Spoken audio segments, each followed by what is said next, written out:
It's the book of 2nd Esdras, chapter 16, verse 68. For behold, the burning wrath of a great multitude is kindled over you, and they shall take away certain of you, and feed you being idle with things offered unto idols. I want to start off by giving all praises, honor, and glory to Yahweh, Bahashem Yahweh Shai, Bahashem Rachakodash. Double honors to our venerable apostles and elders at Great Millstone who rule well. And peace and blessings to the Lord's elect, the house of David. That's a brother Haran coming back at you with another lesson, Lord willing to be edifying and uplifting unto the elect. All right, and today is the May 29th, 2022, the year where Yahweh Bashim Yahushai turns up. And we're one day removed from the so-called World Economic Forum Davos meeting that took place from last week, Sunday, which was the 22nd, all the way to yesterday, the 28th. All right, and within that meeting, you have all these so-called leaders of state, heads, and so on and so forth, who are pushing for this so-called New World Order. All right, this agenda of Great Reset and so on and so forth, the Davos agenda, to basically change the foundations of the earth, okay, into the New World Order. Hence, we have climate change. All right, the climate meaning the foundation of the earth. Okay, and through that, they're talking about a transition. All right, and within that transition is basically requiring, all right, people to give up their liberties, okay, and go from a so-called open society to a closed society. All right, in the words of so-called George Soros. Okay, so I have this article here which a brother sent me. Okay, and it's titled "Kill Switch and Detentions." Okay, so these are two tactics that they're going to use. All right, which we've been talking about for so long. I mean, starting last year. All right, we're going into this cyber polygon thing simulation that they had done. World Economic Forum once again. Just like previously, they had done Event 201, which was a simulation of a so-called global pandemic. And then quickly, right after that, they followed it with the actual so-called demic that actually happened called C-19. Okay, and now they're also talking about another so-called demic that's going to be, worse than the previous one, And this is all being done, understanding the times that we're in. This is all biblical prophecy. The hands of the Lord is at work. Okay, on the left-hand side, that is. Okay, so we understand that through the Spirit, but the rest of the world, they don't understand that. And because of all this confusion, a lot of information going out, a lot of problems, famines, pestilences, you got these gun shooting, all these different things that's happening, which, like I said, like I always say, we always have to pay attention to what comes after these things that happen. If it's a prime example of problem, reaction, solution, they will start talking about the solutions even when people are still talking about the problems. They already have the solution for it. So that's when you know it's an agenda that's been created, all right, for a purpose. Okay, it's a plan, a psyop, all right, a psychological operation, all right, with a result of basically disarming the population, which is ultimately going to lead to martial law because people are not going to be willing to give up their guns for no reason. It doesn't matter what it is. Okay, so then they're gonna have to go and use different tactics. Hence, we have kill switch and detentions. It says Bush era FOIA docs reveal government plans for apocalyptic events. And this is dated May 29th, Sunday, all right, 2022. It says previously classified files obtained by the Brennan Center for Justice reveal that the 2004 George W. Bush administration conducted a holistic review of the president's emergency powers with the goal of modernizing a set of secret plans for continuity of government in a nuclear war. Okay, and that's continuity of government is COGCON. Okay, COGCON, they have COGCON 1, COGCON 2, and so on and so forth. And that's the alpha team, the beta team, and so on and so forth. Whoever is going to be in power once the president is no more, they have different cabinets, different people that are going to take over all the way down to the American citizen. Okay, so it's a whole thing that they have planned, which is strange because The Lord is coming down. He's not going to hit you one shot and then come back and hit you with another shot. No, it's one and done. Okay, one time and that's it. You getting wiped the F out. Okay.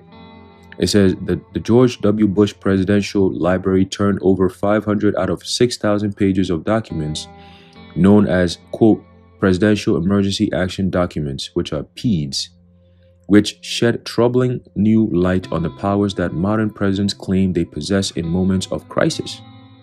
So in a national emergency or a state of emergency, you see how they move.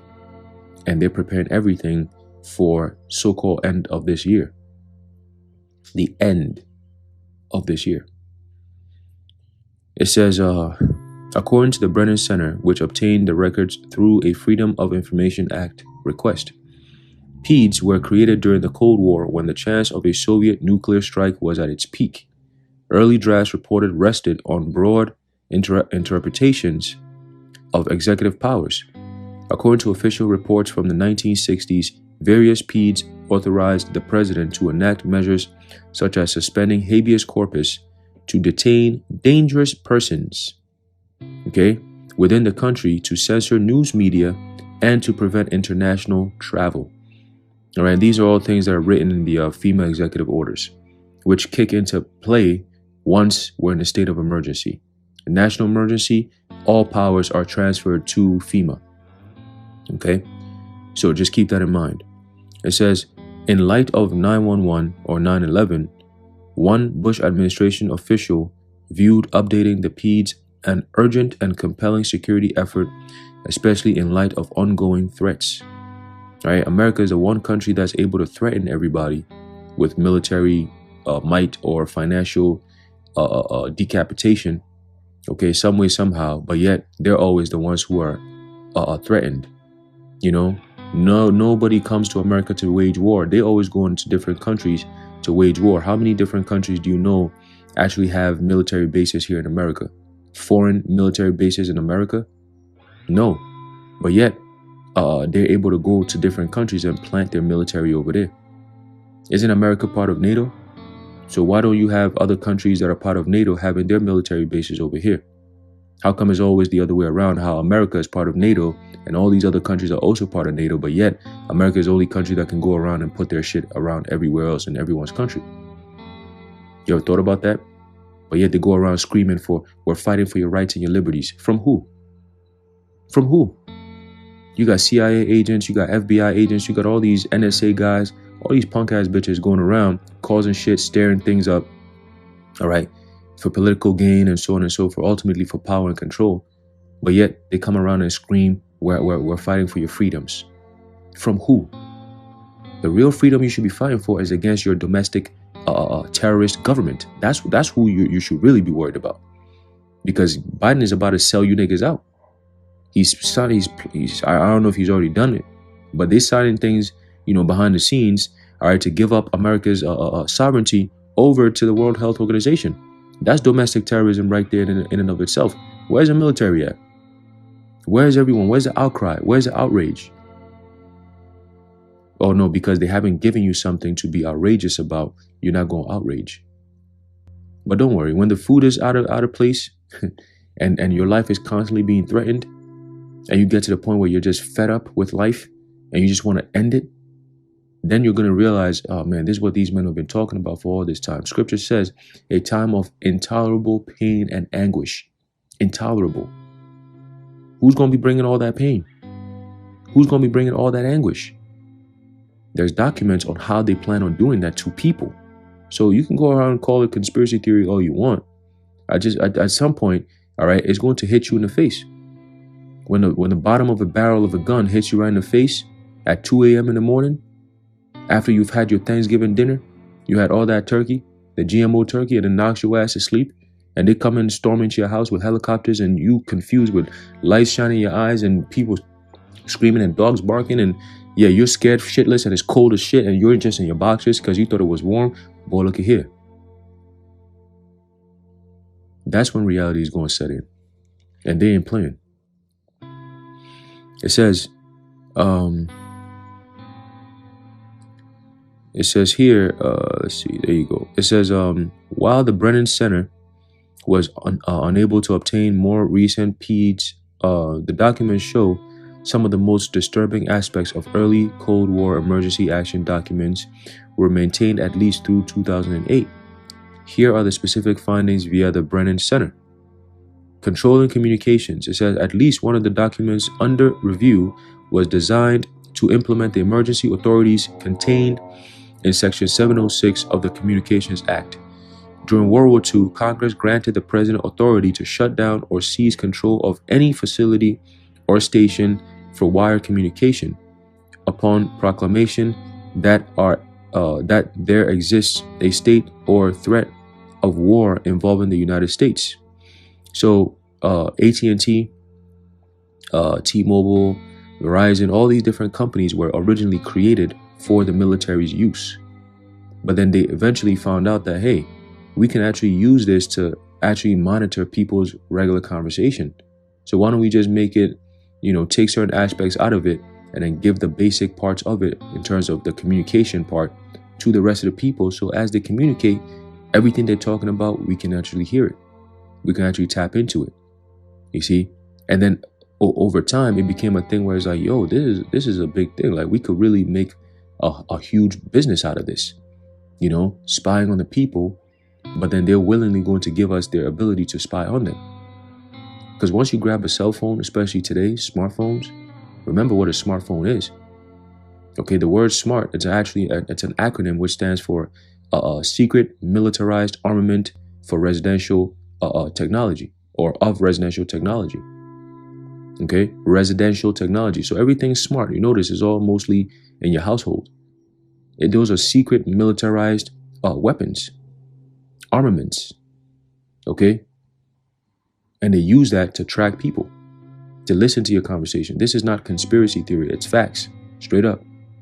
This is what they were designed to do, and they're doing exactly that. Just because you don't know it doesn't mean it's not true. Okay. It says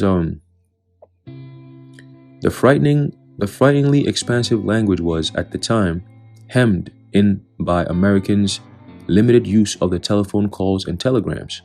Today, however, a president willing to test the limits of his or her authority might interpret wire communications to encompass the internet. It says, and therefore claim a kill switch over vast swaths of electronic communication. Okay, so modern day communication all really goes through the internet, and they know that. Okay, the biggest form of communication is the prophets to the rest of the world, and that is the biggest form of kill switch that they're trying to do. Okay, because we are the ones explaining what we're going through right now as we speak, pertain to the scriptures and pertain to prophecy. We are the only ones who are going into it. All right, shedding light upon what's actually happening in this confusing state that everyone is in. All right, this state of constant, schizophrenia, this state of constant, cacophony. There's a whole bunch of sounds and noise that makes no sense. Confusing noise. That's all you're hearing in Babylon right now, man. Okay, whole ass shit that's going on. And people are not paying attention to the real things. There it is. They just had a whole meeting for a whole week. How many people knew about that? Nah, they worried about the distractions of Buffalo the previous week. And then right after that, they hit you with the Sandy Hook 2.0. Texas. Some weird ass shit, man. It says, and indeed, Bush administration officials repeatedly highlighted the statute's flexibility. It was very broad, as one official in the National Security Council scribbled, and it extended broader than common carriers in FCC, which FCC stands for Federal Communications Commission. Okay, so let's read. It says, previously, it was a matter of speculation as to whether any emergency action documents purported to implement this authority, but Bush officials evidently examined at least one such document as part of their review. A Communications Act PED was, or PEAD was, that appears to have predated the administration. All right, look, they had Rex 84, which is Readiness Exercise 84, 1984. That was way before Bush came into power. You see what I'm saying? So they've been had these things. The King Alfred Plan, okay? Operation Cable Splicer. Okay, these are all things that they've had for years, and they always put it, oh, in case of a mass immigration of so-called Mexicans over the border, we will be able to detain them and do, no. It ain't about Mexicans crossing the border. It's about American citizens being detained and controlled if they don't want to comply. That's what this is all about. Okay? It says, but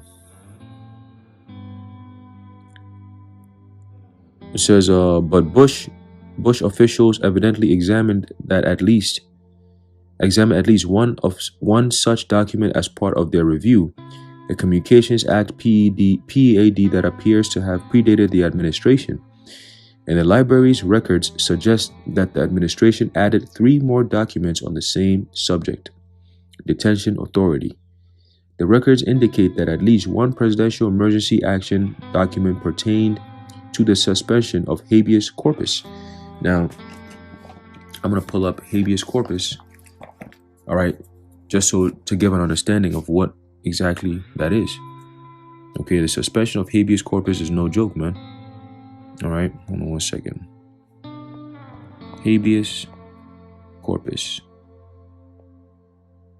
Let's see. It says habeas corpus is a recourse in law through which a person can report an unlawful detention or imprisonment to a court and request that the court order the custodian of the person, usually a prison official, to bring the prisoner to court to determine whether the detention is lawful. So habeas corpus will be canceled out by what? By the NDAA Act. Okay, the National Defense Authorization Act cancels out the habeas corpus, because under that act, you can be detained wherever you are in the world. You could be in America, you could be in Africa, you could be in China, wherever. They can literally detain you, all right, as long as they want. And you have no right of to see the judge or to court or none of that shit. None of that shit. Okay, so in other words, the NDAA Act restricts or basically takes away your so-called constitutional privileges, because they ain't rights. All right, they're privileges. They were given to you. They were drafted to you. Okay. Anyway, let's keep going. It says, an internal memorandum from June 2008 specified that a document under the Justice Department's jurisdiction was still being revised by the Office of Legal Counsel in light of recent Supreme Court opinion. Examining the court's rulings over the previous months, it is evident that this must refer to the landmark decision in Boumediene v. Bush, which recognized Guantanamo Bay prisoners' constitutional right to challenge their detention in court. This strongly suggests that the early Cold War PEADs purporting to suspend habeas corpus had survived, at least in some form, and were part of the Bush administration's review. Okay? The result of the administration's post-Boumediene revision is unknown.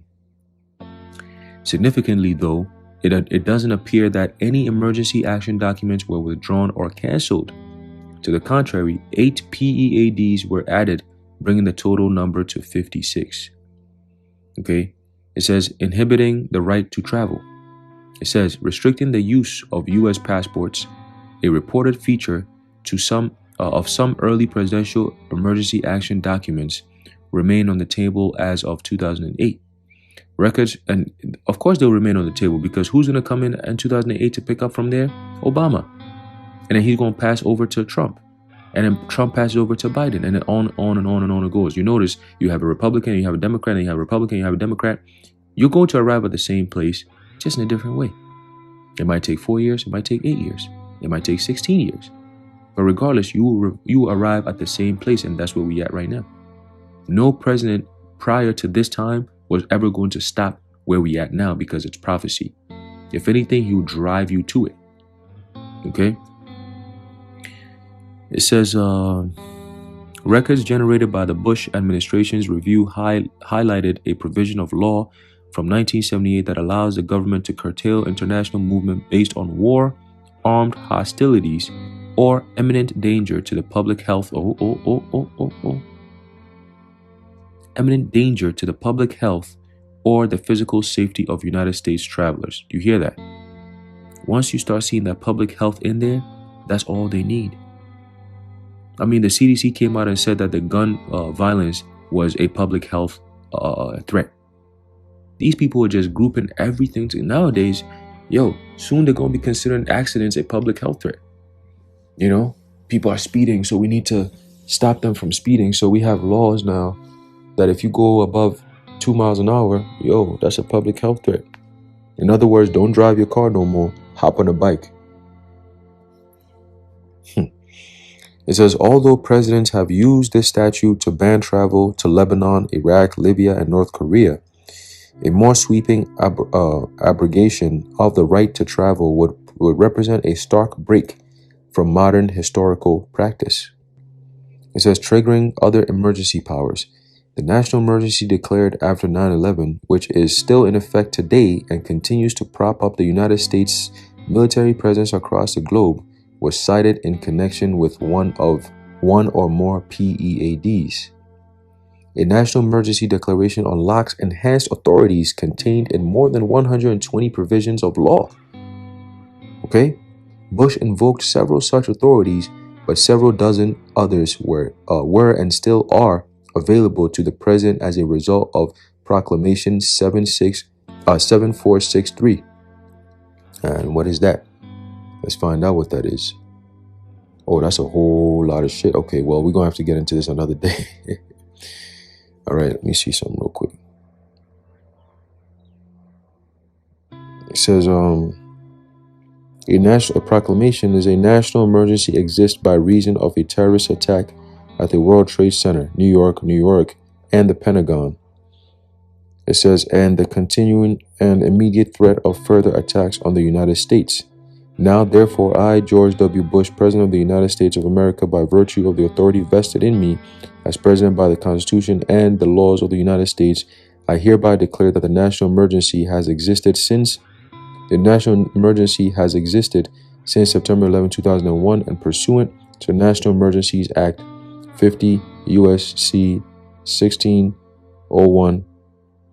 It says, I intend to utilize the following statutes, and then he goes on and on and on. The proclamation immediately shall be published in the Federal Register or disseminated through the Emergency Federal Register and transmitted to the Congress. Nowadays, they don't even use Congress. They just jump that checks and balances and just do executive orders. So remember, in a state of emergency or in a national emergency, there's a I guess, let me just say, in a state of martial law, that is, okay, which is pretty much a national emergency, but with the military involved, you don't have your constitutional rights. Understand that. So, that at that point is like, look, they took away our constitutional rights in the name of public health and public safety. The World Health Organization is giving us a whole lot of draconian shit to do, and we're not down with it. So at that point, it's going to be a clash. They want their new world order. There are people standing in their way. There's going to be a clash. Okay? And that's where a lot of bloodshed is going to happen. Scripture says that many will die by what? By famine. And if they escape the famine, they're going to get got by the sword. It tells you in 2nd Ezra that people are going to fight against each other with swords in their hands, meaning weapons, guns. Okay? It says, presumably, the reference to the proclamation during the administration's review implies the existence of documents designed to implement other statutory emergency powers, which run the gamut from anodyne to alarming nearly 4 years after the attacks. As with any archival expedition, the silences are often the most telling. William Arkin, a noted expert on PEADs, reviewed the new materials disclosed by the library and observed that they relate primarily to civil agencies, dealing with civilians, the people. Few, if any, touch on the role of the military in times of crisis. He suggests that this black side would have been discussed at a higher level of classification. By implication, the most daring claims to presidential power may have been entirely excluded from the from this tranche of documents. Also missing from the records is any evidence that the Bush administration communicated, much less collaborated with Congress during its review. We have previously noted that the presidents have kept PEDs secret, not only from the American public, but from lawmakers as well. And why do you think that is? Because it's an evil agenda, and they know if it was to be made public, the people will not be with it. That's why everything they do is done in secrecy, because the scripture says what? The wicked fleeth when no man pursueth. All right, but the righteous are as bold as a lion. So you see the dichotomy there. You got these so-called elites who are planning and saying that everything we're doing is to help you and save you and protect your lives and so on and so forth. But everything they do is in secret. And then we come out here and we condemn the wicked and we call it out for what it is, and we tell the truth and we give the gospel, and we do it out here openly. We're bold as a lion while these devils keep running around and hiding behind, misinformation and conspiracy theory and anti-Semitism and all these little rhetoric shit. People are getting tired of you. And guess what? People are finally waking up to these devils and their agenda, man. You talk to a regular common person right now, they know about Davos. They know about World Health Organization. They know about World Economic Forum. They know about Klaus Schwab. They know about Jeff Bezos and all these niggas, man. Because these dudes just come out here and proudly say things, all right, and infuriates these people, man. You know? They infuriate these people. People are getting fed up with this stuff. Okay? Because they're starting to realize that, this whole thing that's happening is not really because of us. It's because these people have an agenda and they're forcing us to go down with it. And if we're not down with it, then we're going to suffer? Nah, I ain't with that. Who made them God? Who made them the rulers of this world? I don't remember voting for no Klaus Schwab to be telling me about how I'm not going to own nothing and I'm going to be happy. Like, who the hell are you, nigga? That's their mindset. And at some point, the sedition will come. Okay? They know it. Okay? They know it. It says, this lack of disclosure effectively blocks a co-equal branch of government from overseeing emergency protocols. Okay? Let's keep going. It says, with Congress unable to serve its constitutional role as a check on the executive branch, there remains a possibility that modern PEADs, like their historical predecessors, sacrifice Americans' constitutional rights and the rule of law in the name of emergency planning. There you go. Congress should pass Senator Ed Markey's RAIN Act, which has been incorporated into the Protecting Our Democracy Act and the National Security Reforms and Accountability Act, to bring these shadowy powers to account. And they're not going to do that, because anyone who attempts it, you're going to be taken out. That's how late in the game they are. Okay, they have all the power right now. Okay, the power that's been vested in them by Yahweh Ba'ashem Yahweh Shai. Okay, and they're going to use it. They're going to use it to fulfill the purpose, okay, of Yahweh Ba'ashem Yahweh Shai. Okay, there's a book of Revelation, chapter 12, verse 12. It says, therefore rejoice, ye heavens, and ye that dwell in them. Woe to the inhabitants of the earth and of the sea, for the devil is come down unto you, having great wrath, because he knoweth that he hath but a short time. Okay, so all these executive powers and all these things that they've signed in place, okay, they haven't used it yet, but they've signed and prepared it for this time. Okay, and from here on out, all the way till the next 3 to 6 months, you're going to see some very, very big changes. Okay, you're going to see some very, very, very big changes, which will lead right into that MOTB, right into it. All right, because everything that's happening is, like the scripture says, Revelation 13 and 16, and he causeth all. So everything is being structured and fashioned to that all, meaning pas in the Greek. All meaning individually and ultimately collectively. One person identified after another.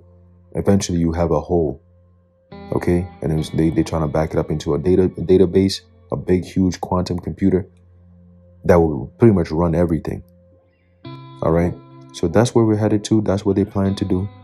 All right, but understand that this is not going to go down without a fight. Okay, this is not going to go down without a fight, man.